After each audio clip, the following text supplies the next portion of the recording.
You're welcome back to the show. Many thanks for staying with us. I'm going to take you out. Efua Evans Chinwe has also been out speaking to some Ghanaians on how they are coping with the response measures set out by the government. Listen.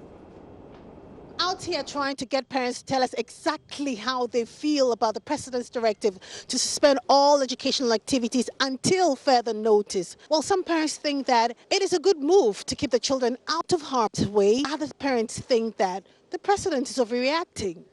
Let us find out what other parents think as well. Pastor Emmanuel Ofori is a graphic designer here in Accra. He woke up at 5 a.m. Monday morning to get his children ready for school and meet his business partner later at 10 a.m. Unfortunately, he'll miss this meeting because his children have to stay in the office with him.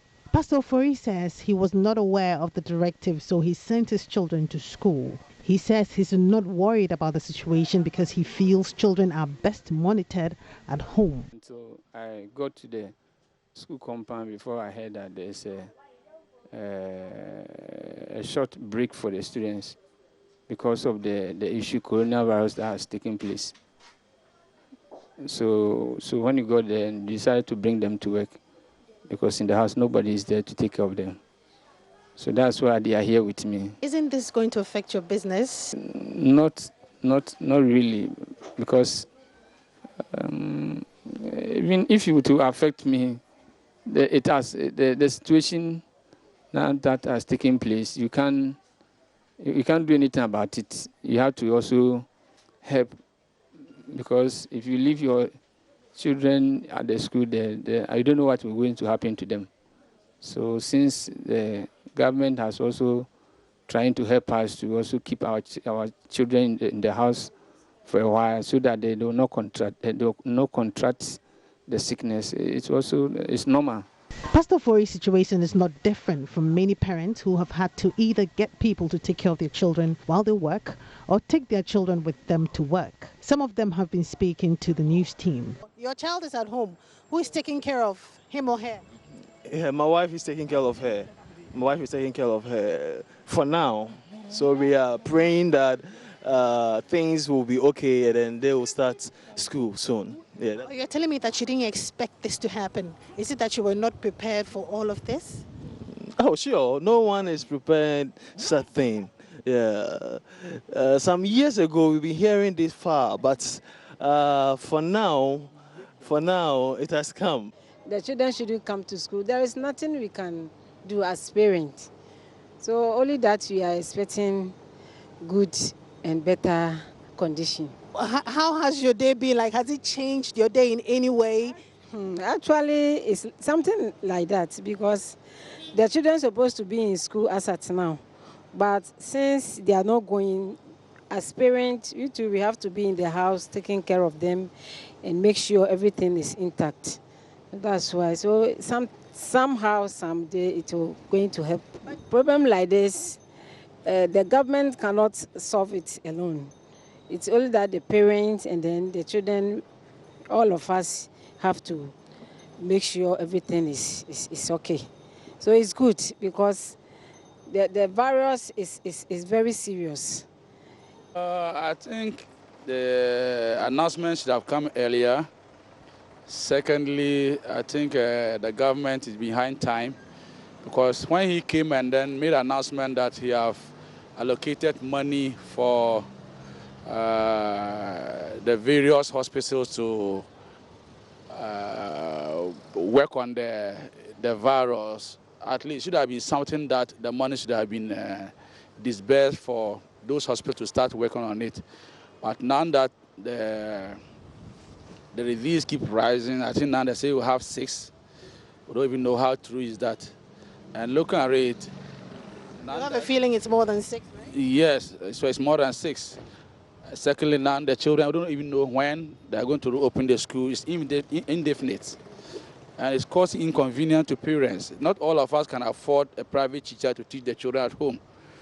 So I think the government need to take a second look at it and see how best they can work things out. If the money is not there, then they should rather work it faster and then disburse the money. Parents are, however, hopeful that the situation will be calm soon so that children will be able to go back to school.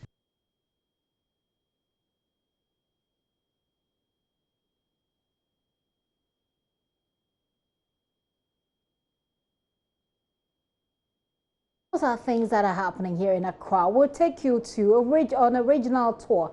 Let's start in the Ashanti region. Erastus Osari Donko is standing by. Hello, Erastus. Yeah, Gifty. A number of interesting things are happening there. Let's begin with the KNUST. What can you report? Well, so we met deserted campus of the Kwame Nkrumah University of Science and Technology this morning. And in the morning, we were told that the management of the university will have an emergency meeting to decide on the fate of the students, whether to stay in the various halls or to go home. That meeting has just ended.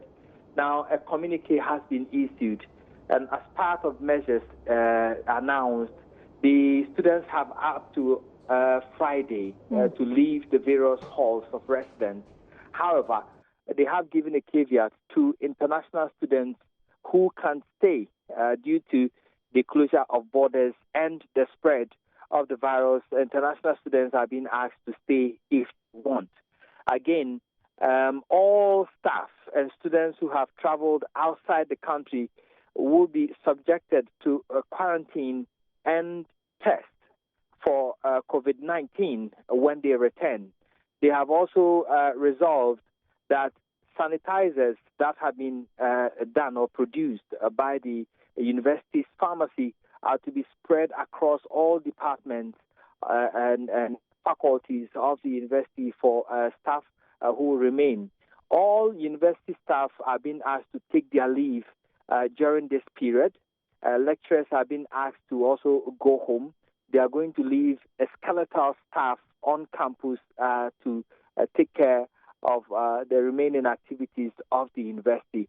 So these are measures that have been taken at an emergency meeting today by the university as COVID-19 is being taken care of. Erastus, I'm looking at a statement that's been going around from the university, Kwame Nkrumah University of Science and Technology, that's essentially giving students between now and Saturday to go out.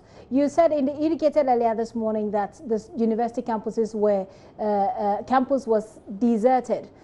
Is that the same situation at the moment, or are there still students who really want to stay until perhaps it's calm in town because of the sort of traffic they envisage? Well, Gifty, even before the university will complete its emergency meeting today, we had students who had started leaving us at 7 a.m. We have been told that some even left when the president announced that the various public universities are to be closed down, and they received messages on their various student portals. They started leaving. And so as we speak, we have just a few of the students who still remain on campus. Many of them are inside the halls, but majority of them have already left, with the exception of the various hostels, which houses international students, where you see many of them still around because of the distance and people who have decided not to leave at all.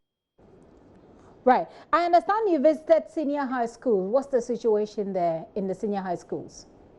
Well, we visited St. Louis Senior High School, which is located on the Boadi Road. We also went to Kumasi High Senior High School as well.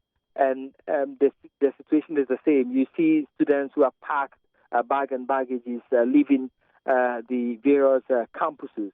We also saw final year students who have already, got the various classrooms and have been, divided into various groups, and they have started their tuition and learning as ordered by the president. And so quite a number of students have left. At St. Louis, we were told that they have organized buses for students who live outside Kumasi, in Accra and other regions for them to be evacuated from tomorrow. And so those are the ones that are left. But all the other students by this time have left the various campuses. Finally, Erastus, and sounds like a plan there, but finally, tell us about the Komfo Teaching Hospital. We're also seeing that they've just sent in a press release. What is the situation there?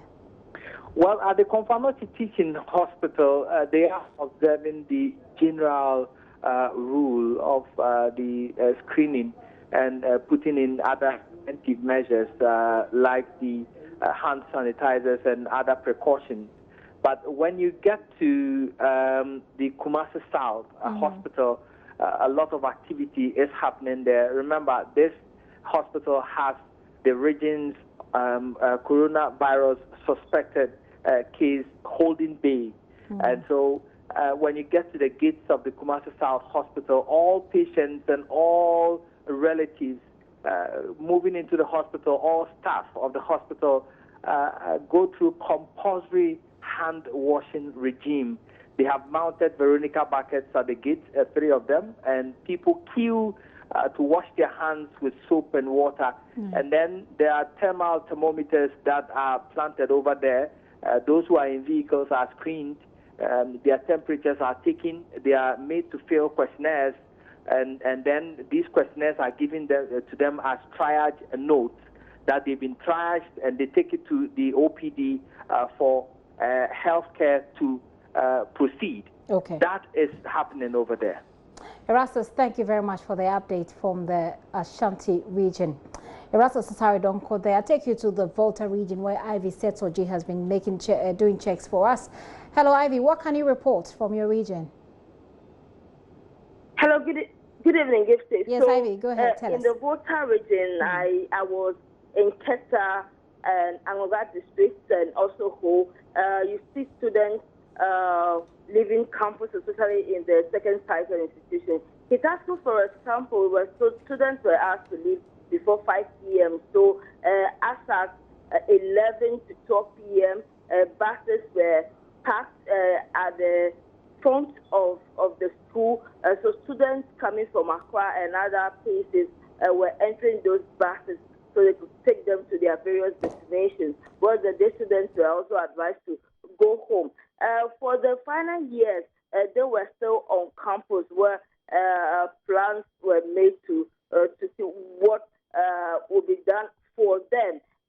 In the basic schools, for example, school children who were on their way to school in the morning were stopped from going to school by parents and some teachers as well. So when you see in the town, most school children are in the house. Some of them were seen in the market, especially in Ho, for example. When I got to Ho in the afternoon, I saw some students in the market. When I questioned them, they said because they were not able to go to school, their parents asked them to come and help in the market. So they're just hoping that they send stores and then they get back to school. And parents are also worried about the issue, and so they said they are also going to keep their children at home for the 4 weeks until there is a solution to it. I spoke to some parents or some people. They think that it's a punishment from God or humanity, and that it's also a lesson. So we should rather pray to God to take the disease away from us, so it will be over. So these are some of the things that are in the Volta region. Ivy, thank you for that update. Ivy Setoji is reporting for us from the Volta region. Now, staying within that enclave, I'm going to go to the northern region, but let's stay a bit more in the Volta region. I got some of you sending in your pictures as well from Dambai. This one says Dambai is one of the busiest markets in the OT enclave, and it is booming despite the coronavirus pandemic. So a viewer just sent us those pictures there. The viewer doesn't add his name, but he just sent us those pictures there from Dambai. And as you see, that ferry carries a whole lot of people. We are told that it is business as usual in Dambai in the OT region. I'm going to take you to the northern region where my colleague Seth Kwame Boateng has been engaging the regional minister. under the circumstances, I've already started talking to the imams. The imams, they hold big congregations to mount podiums to preach. I've also liaison with the regional chief imam to also see what they can do to ensure that Fridays they get a lot of sanitizers and whatever for people to do after performing ablution they do, because there is a lot of handshake. I'm talking to the pastors to see what they can do in their congregations. The market, we have market queens. We today like this, I've already called 3 of their leaders to come, and we'll see what we can do so that they will relay the message to them to see how they can get it to the bottom. You can see some heads of institutions, the regional director of education and some other directors are in the premier. When you were coming up, we saw them in the conference hall. We are trying to discuss the measures that they need to put in place with regards to the educational institutions in the region. So we are already working around to make sure that we give full compliance to the directive officers. Talking about compliance, some of you have been sending messages concerned about how we are complying. This one is from Ibrahim Yushawu, UDS Tamale campus, says we are patching a sack at its head whilst the tail is leaking. People think Ghana borders means KIA, that's Kotoka International Airport, forgetting of the borders among others. What measure is government putting in place to make sure all the corners of the country is secured? And you end by saying that government also needs to make sure that the security personnel intervene to make sure Ghanaians abide by the measures read out by the president. That is certainly part of the questions we're asking and part of the stories we're pursuing. Let's get to the central region. Richard Kojonyako is our correspondent there. Richard, what can you report? Hello, yes. Yes. Tell us what's happening in the region. Well, so we know that the various senior high schools today had emergency management meeting after the president gave the directive that all schools should be closed down. But there are still some final years who are also on campus, the BEC candidates and then the WASI candidates who are currently on campus. So they put in place measures for their continuous stay on the campus. The first one they have told the teachers is they are going to provide Veronica buckets filled with water and carbolic soap for hand washing. They're also going to decongest Form 3 classes with large sizes by moving the classes to the dining hall and other long rooms to avoid overcrowding. They are also going to have flyers indicating precautionary measures as a means of educating the school community of how to avoid the disease. And then also they will be pasting all of these around the campus of the various senior high schools. They are urging the staff and students to keep alcohol-based hand sanitizers with them in the wake of the COVID-19, and they are urging the Form 3 teachers to be present at school so that they will teach the students. We've also had some communication from the University of Cape Coast management. They are also closing down the school until further notice. So they say that all students of the university have up to 6 p.m. on Saturday, 21st March 2020, to leave campus until further notice. Halls of residence will be closed after 6 p.m. that particular day. All students are also expected to prepare to leave campus. They should adhere to the regulations on demonstration, rallies, and processions at the university. Maintain social distancing and observe precautionary measures on COVID-19. They are also saying that lecture theaters, laboratories, libraries would be closed to all students from today. That is the 16th of March 2020. Right. The university management is also working with the Dean of Students, the Student Representative Council, and the Graduate Student Association of Ghana to provide vehicles to support transportation of students to some regional capitals at a fee. And all international students are to maintain their respective halls of residence until further notice. The Center for International Education and the Rapid Response Team of the Directorate of the University Health Services will monitor their activities and provide the necessary support. And all students and members of the university community are to stay calm and comply with these directives. Staff of the university are also advised to be at post and observe the necessary COVID-19 protocols and precautionary measures until further directives have been given. But Richard, talking about the University of campus, Cape Coast campus, we've seen some videos of people carrying their bags, jubilant, etc. What's that story there again? Well, so, Gifty, that was last night when the president made the announcement that the school should be closed. Now, you know that that will obviously excite some of the students. You see in the video some carrying their bags, and at that point, it was around 11 p.m. So this is not a joke. Hello? So this is not a joke.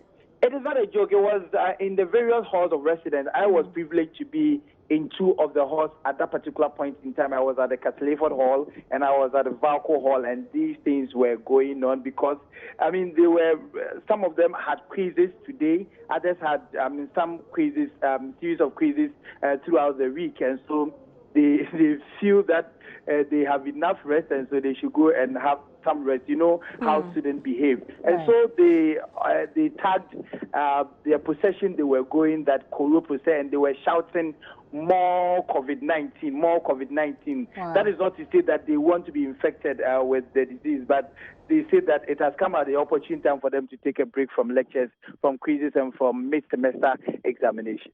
Well, Richard, thank you for that update. Very rather interesting updates. Richard Kojonyako in the central region for us. We'll go to Rafiq Salam in Wa, and you do know that Rafiq Salam is in the Upper West region. Upper West region, pretty close to Burkina Faso, which is one of the first countries within this enclave also that contracted or that recorded a case. Rafiq, are you there?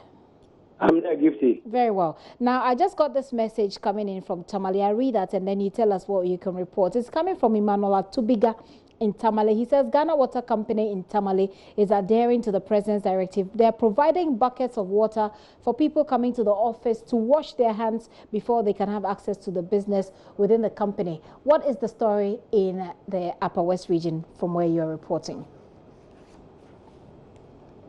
Hello? Rafi, go ahead. Tell us what the story is in your area. The story in the Upper West region is not different from what we are hearing from the other regions in the country because this morning basic schools in the Upper West region adhered to the advice of the president, complying to what the president said that about the closure of schools in the Upper West region. And so all basic schools in the Upper West region have been closed for now.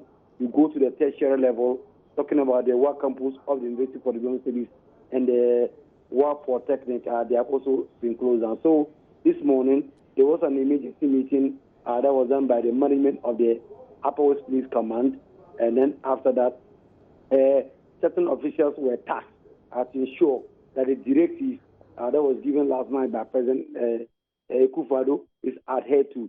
And so after that, the Upper West Regional Minister, Dr. Hafiz Bin Salih, in the company of the Secretary of Moment, visited the work campus of the University for Development Studies and also the work for Technic to see for themselves that directive was adhered to.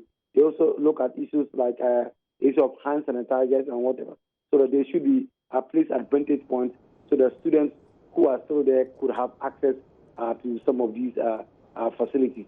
Right. And also, but students who are at their final year, talking about World Technical Institute, there are some of them who are in their final years.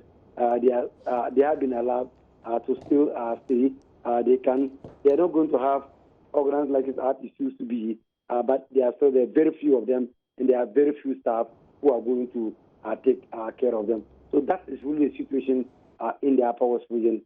Even though we are also having another thing that we have to which has to deal with the CSM. Rafiq, thank you for that update. Well, in the Upper East region, the Regional Security Council had an emergency meeting today, and they've decided that the region's prisons will not allow visitors within this period. We're waiting for Albert Soria, correspondent, to join us with details of that, but still some more messages here of how you are coping with this COVID-19. This message is coming from Raymond Atiba in Nkwanta. He says, I'm glad no one can travel outside Ghana to seek for medical care. Here we are all the same. This is indeed cautioning us to put our health facilities in the right and best form at all times.